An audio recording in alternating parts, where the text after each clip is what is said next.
Assalamu alaikum wa rahmatullahi wa barakatuh. Welcome back to Story Time with Abu.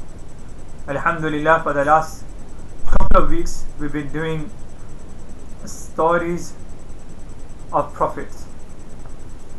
The first story which we chose was Adam alayhi salatu was salam. Thereafter we jumped to Yusuf alayhi salatu was salam, and after Yusuf alayhi salatu was salam came the incident and the story of Musa alayhi salatu wasalam. So we've done Adam alayhi salatu wasalam, then we made a big jump to Yusuf alayhi salatu wasalam, and the reason we chose the story of Yusuf from all the prophets was because Allah subhanahu wa ta'ala mentions in the Holy Qur'an that one of the best story which I have mentioned in the Holy Qur'an is the story of Yusuf alayhi salatu wasalam. Hence the reason we chose the story of Yusuf alayhi salatu wasalam first, and then after Musa alayhi salatu wasalam came Musa alayhi salatu wasalam. So that's why we chose Musa alayhi salatu wasalam. So we've done Yusuf alayhi salam and Musa alayhi salatu wasalam, and then we had asked the viewers as to which prophet should we cover next. So alhamdulillah, some mention Hazrat Yusha alayhi salatu wasalam. One particular person mentioned Hazrat Ismail alayhi salatu wasalam. Someone mentioned Hazrat Isa alayhi salatu wasalam. And I've been thinking as to which story to go with. So I decided that I should go with the story of Ibrahim alayhi salatu wasalam, which is connected with the person who said about Ismail alayhi salatu wasalam. And the reason being is Ibrahim alayhi salatu wasalam, from all the prophets which Allah subhanahu wa ta'ala sent into this world. Someone had asked, one of the viewers, that how many prophets did Allah subhanahu wa ta'ala send in this world? Then scholar states that approximately more than 100,000 prophets was sent onto this world. However, from the more than 100,000, from all of them, Allah subhanahu wa ta'ala only mentioned 25 of them in the Holy Qur'an. So more than 100,000 were sent into this world, but out of them only 25 prophets are mentioned in the Holy Qur'an. And one of the other reasons we've chosen the story of Ibrahim alayhi salam is because from all the prophets which Allah subhanahu wa ta'ala has sent, we know that the best prophet and the last prophet was Muhammad sallallahu alayhi wasallam. Ibrahim alayhi salatu wasalam has been given the title as the fatherhood. He was like the father of all the prophets. Why? Because majority of the prophets, they came from the family of Ibrahim alayhi salatu wasalam. Like we mentioned last week when we were doing the story of Yusuf alayhi salam, that Yusuf alayhi salam is a prophet. His father Yaqub alayhi salam is a prophet. His father Ishaq alayhi salam is a prophet. And his father Ibrahim alayhi salam is a prophet. So therefore, inshallah, today we'll be doing the story of Ibrahim alayhi salatu salam. And in a way it's connected to the story of Yusuf alayhi salam, because Yusuf alayhi salam's dad was Yaqub. Yaqub alayhi salam's dad was Ishaq. And Ishaq, his dad's name was Ibrahim alayhi salatu wasalam. So Ibrahim alayhi salatu wasalam, he was born in a place called Ur, which is in Iraq. And he was born, and what had happened was, during that time people had forgotten the teachings of the previous prophets. So the previous prophets who came before Ibrahim alayhi salam was like Hazrat Salih alayhi salam, Hazrat Nuh alayhi salatu wasalam. So these people had forgotten the message of these prophets. And what did these people started doing? Those people who were in Iraq, they started worshipping idols. Worshipping idols. Now you must be thinking that why would anyone worship idols? Idols, if anyone doesn't know, they're just like statues of different things, and they used to actually think and actually believe that these idols They can do good and they can do bad. They're the one who's giving money. They are the one who's giving health. They are the one who's giving rain. And these people actually used to believe in that. So when Ibrahim ﷺ was born, from a young age he used to see all this.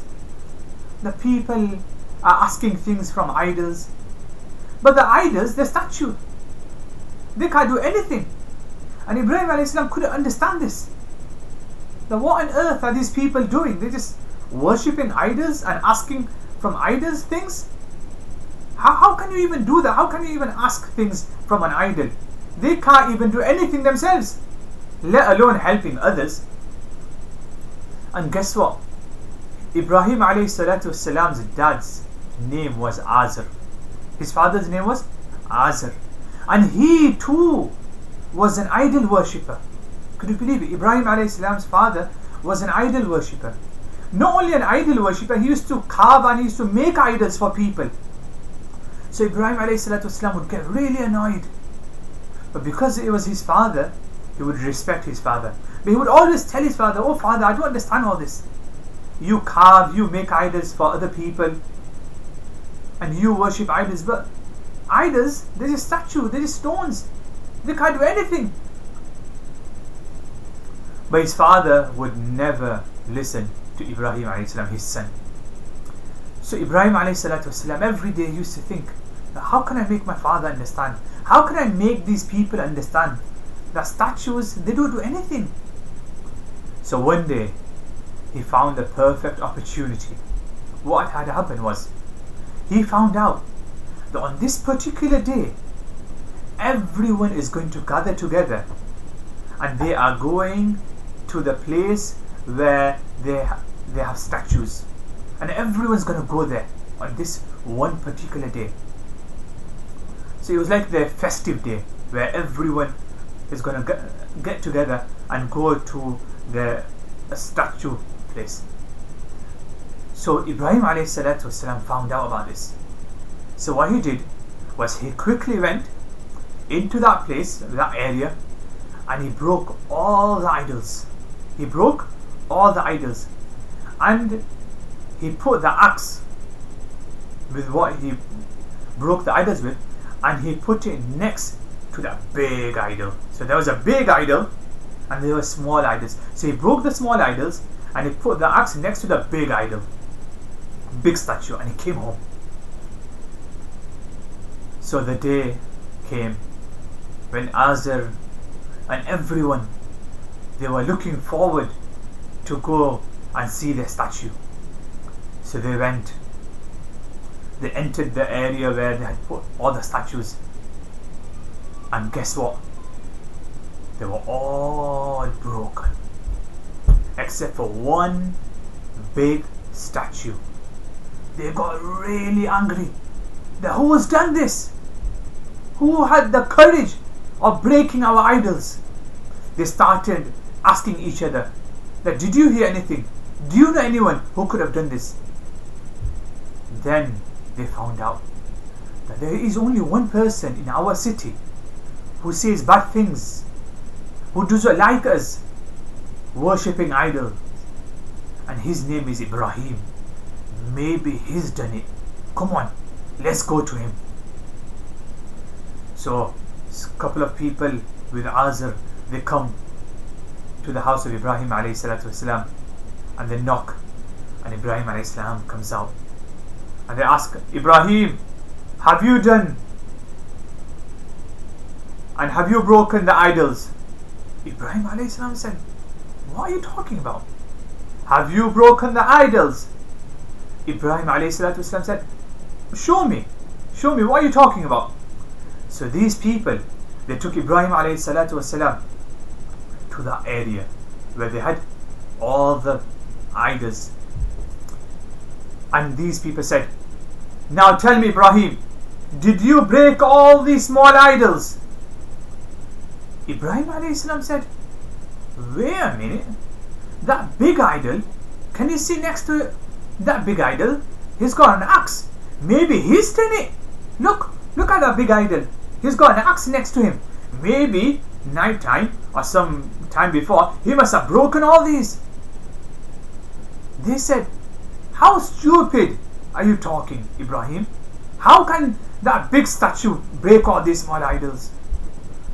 And Ibrahim alayhi salam got that perfect opportunity to make them understand that, oh people, you are the one who's telling me that the big statue cannot do this. If the big statue can't break all these small idols, how on earth is he giving you food? How on earth is he helping you? You have just admitted that your big idol can't do anything, and you're saying how could he have broken all these small idols? So you've admitted that he couldn't have done this because he doesn't have the power, and you lot are worshipping him, and you're saying that he brings food and he brings rain down and he should be worshipped. And like this, Ibrahim alayhi salatu wasalam made these people understood that worshipping idols is illogical. There's nothing to this. These people still did not listen to Ibrahim, and they got really angry at Ibrahim alayhi salatu wasalam. But Ibrahim alayhi salatu wasalam did not stop preaching and telling people about not worshipping idols. Then guess what? This news reached the king of Iraq, Namrud. Some say his name was Namrud. That there's this particular person, he is stopping people from worshipping idols. So Namrud said, call him here. Who is he? So Ibrahim alayhi salam was called in front of the king, Namrud. Namrud asked, Ibrahim, is this true that you are stopping people from worshipping idols? Ibrahim alayhi salam said, of course, that's true. I am stopping people from worshipping idols because your idols can't do anything.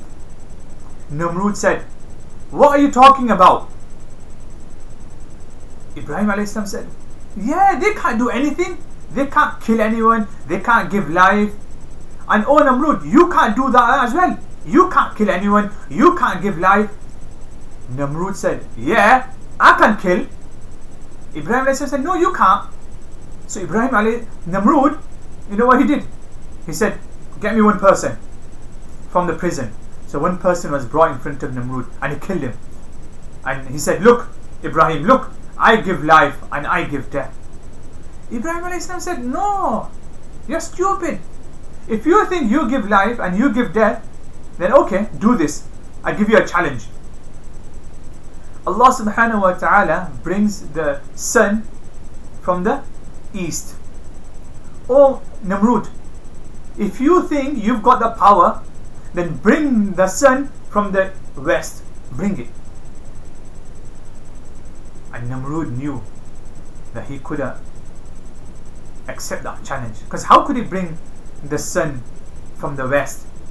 He got so agitated and so angry at Ibrahim alayhi salatu wassalam that he said to his people, oh people, we're gonna lit a big huge blazing fire and we're gonna kill Ibrahim.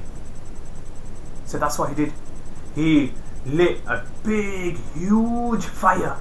Huge fire. Could you imagine? Fire blazing.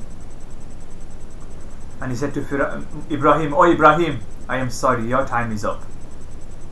We are going to throw you into this fire and you are going to be killed. So, you know what they did? This actually was the first time in history when someone made a catapult. You know what a catapult is? Catapult for kids. You know when you've got a rubber band and you stretch the rubber band and then you let it go? That's like a catapult.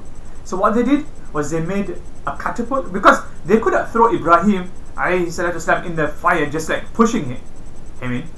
They had to actually throw him in. So they built a catapult. They put Ibrahim alayhi salam on there, and they flung and they threw Ibrahim alayhi salatu wasalam through the force of the catapult inside the fire. Allahu Akbar.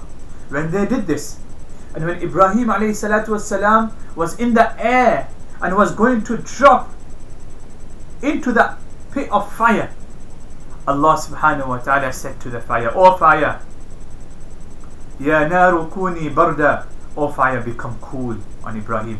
Do not burn Ibrahim." And this is what happened.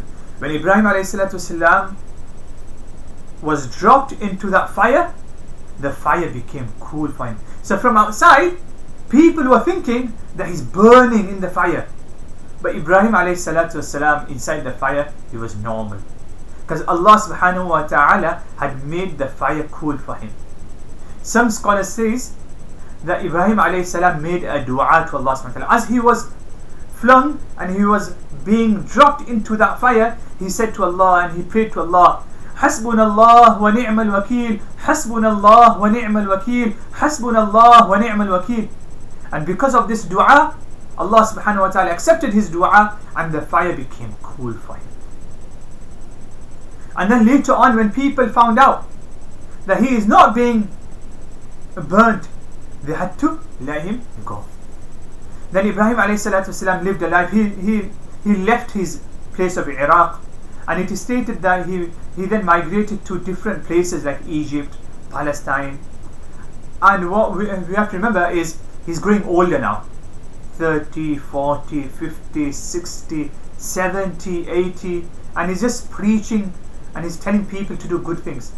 But even until the age of 80, he had no children. He had no children. At the age of 86,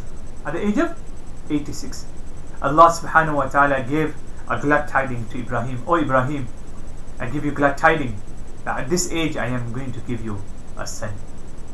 And the son was born and his name was Ismail alayhi salatu wassalam at the age of 86. Ibrahim alayhi salatu wassalam had his first child, Ismail alayhi salatu wassalam. He's just born.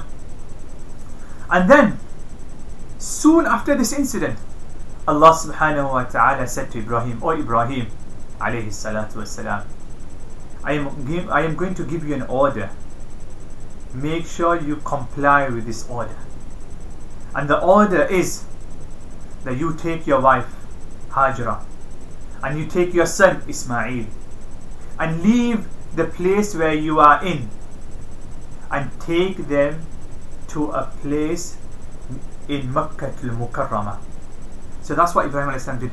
He took his baby, his wife, and they started traveling from where they were. They entered Makkah al-Mukarramah. At that time, Makkah al-Mukarramah, there was nothing. No one was living in Makkah al-Mukarramah. You could just imagine, all black. Even the Kaaba erection was not there. Just imagine all black mountains. That's it. Just mountains everywhere. So Ibrahim alayhi salatu wasalam, Hajra and Ismail. Okay, obviously Ismail is still a baby, so it's in the hands of Hajra. They're coming. And Allah subhanahu wa ta'ala says, "This is the place where I want you to stop." So Ibrahim alayhi salam, Hajra and Ismail, they stopped. And Allah subhanahu wa ta'ala said to Ibrahim, "O Ibrahim, this is going to be hard and this is going to be difficult. But I want you to leave your wife Hajra and your son, who is a couple of days, and your son here alone. And I want you, Ibrahim, to go back to your country."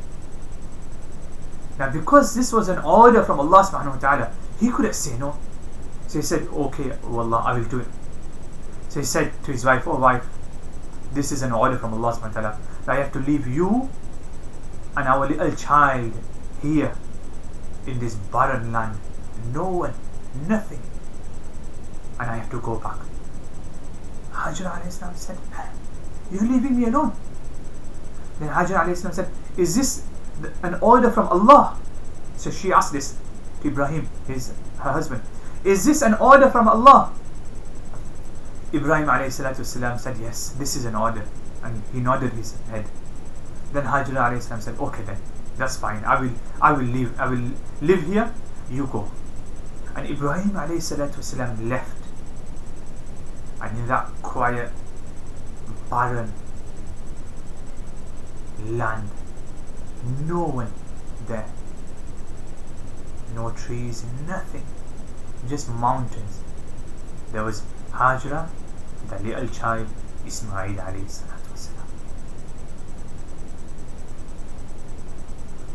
Now, after a couple of hours, Ismail alayhi salatu wasalam started crying, obviously. Still a baby, needs something to drink. Started to cry so much. And Hajra alayhi salam didn't know what to do. And my son is crying and there's no one here. Where can I get water from so that I can feed myself?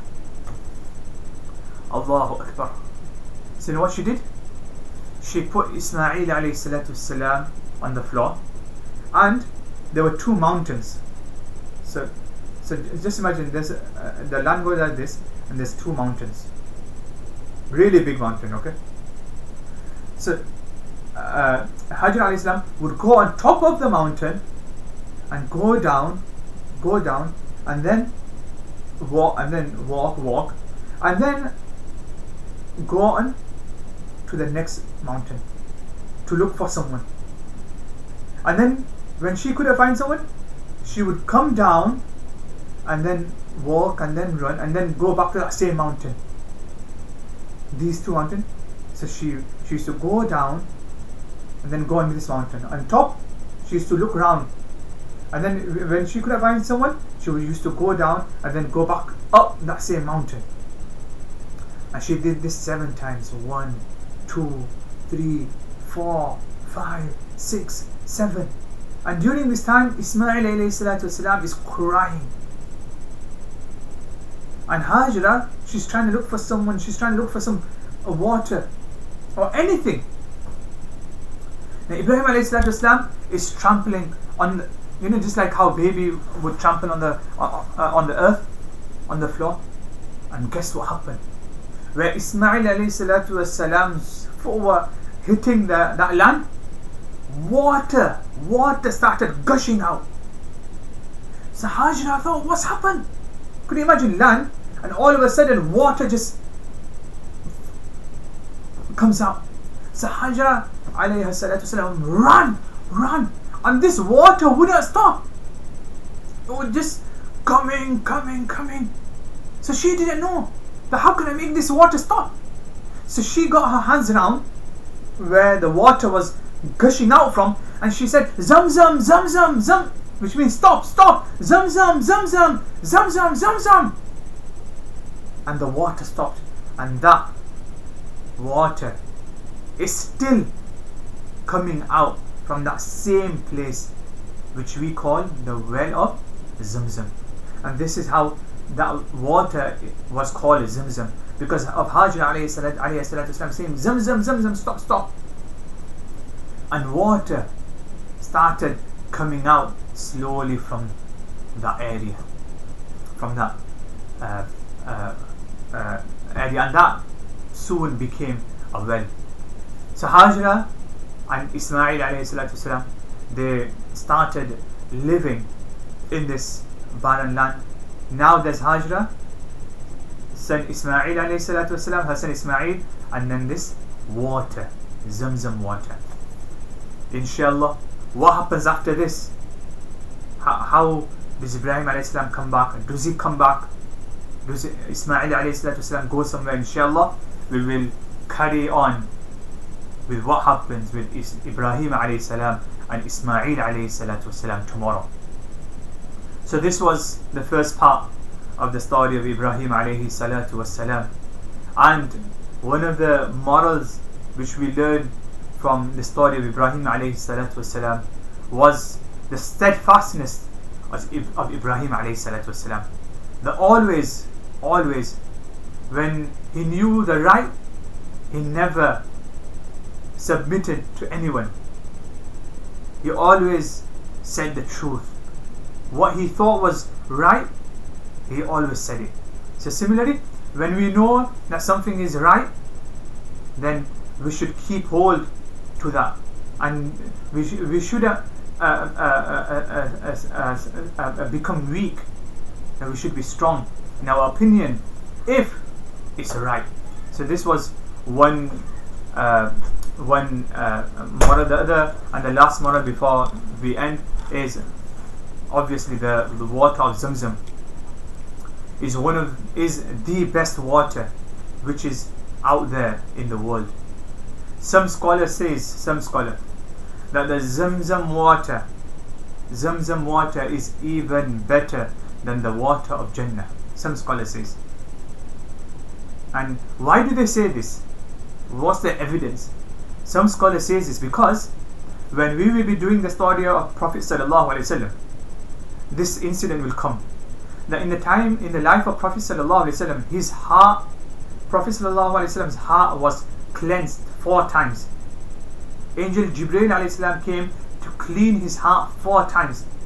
And scholar says that Allah subhanahu wa ta'ala could have sent water from Jannah to clean his heart, because Hazrat Jibreel alayhi salam is coming, so he could have brought water from Jannah to clean his heart. The scholar says that the water which was used to clean the heart of Prophet sallallahu alaihi wasallam was the water of Zamzam. So it's a very blessed water. Prophet sallallahu alaihi wasallam has said that when you drink Zamzam, whatever dua you will make, Allah will accept your dua. This is one of the powerful thing and the benefit which there is in drinking Zamzam. Now when you're drinking Zamzam, whatever dua, ماء زمزم لما شرب له أو كما قال عليه الصلاة والسلام, that whatever dua you will make, your dua will be accepted. So next time when you have Zamzam, make plenty of dua. اللهم إنا نسألك علما نافعا وقلبا خاشعا ورزقا واسعا وشفاء من كل داء. These are specific duas which could be read, that, oh Allah, give me knowledge, give me rizq, give me good health. So inshallah, when next time next time drinking the water of Zamzam, have this in your mind, that inshallah whichever dua I will be making now, Allah will accept my dua. And with this conviction, drink the water of Zamzam. Wa akhiru da'wana alhamdulillahi rabbil alameen. With these words, I conclude today's story of Ibrahim alayhi salatu wasalam. Inshallah, tune in tomorrow and we will carry on with the story of Ibrahim and Ismail alayhi salatu wasalam. Assalamu alaikum wa rahmatullahi wa barakatuh.